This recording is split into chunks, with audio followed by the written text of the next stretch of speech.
Akitas are newcomers to American soil. Helen Keller brought the very first from Japan in 1937.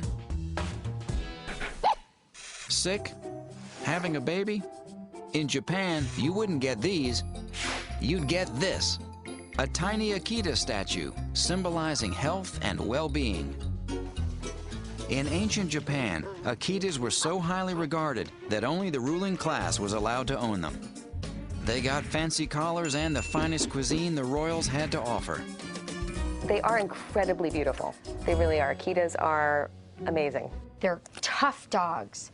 They're athletic, and they're determined, and they would take a bullet for you. But these days in the U.S., owning an Akita is more likely to raise your insurance rates than your status.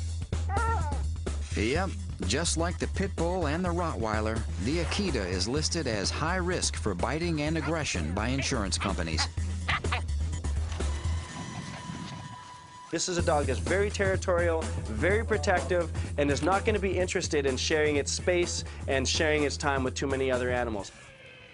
That's because Akitas are one of the most primitive dogs on the planet, still very closely linked to the wolf. The Akita originated centuries ago in Japan, in the harsh, cold snow country of the Akita Prefecture. This is a dog built for rugged trekking in polar environments. Its long legs and buff musculature allow it to climb steep mountains in deep snow. Akitas are members of the Spitz or Nordic dog family, known for fluffy, tightly curled tails, alert, fully pricked ears, and their plush fur. Those double coats consist of a coarse, weatherproof outer layer and a dense, soft and woolly undercoat. In fact, the breed faced extinction in World War II when they were killed for their pelts, which lined the coats of Japanese soldiers.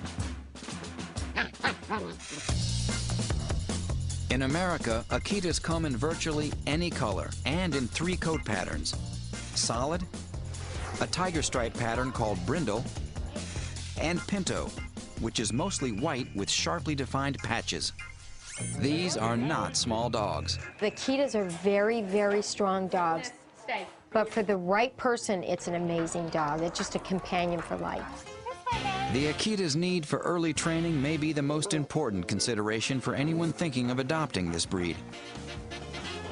These dogs are very big and strong and have the ability to hurt you, so you want to establish the relationship that you're going to have very early on with these guys so that once they do get to their full size, they understand to follow you and not try and lead.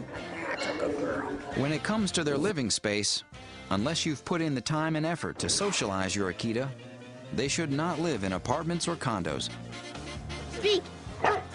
Like all large breeds, Akitas can suffer from joint dysplasia and bloat, a life-threatening swelling and twisting of the stomach. And grooming an Akita can be an issue for some folks.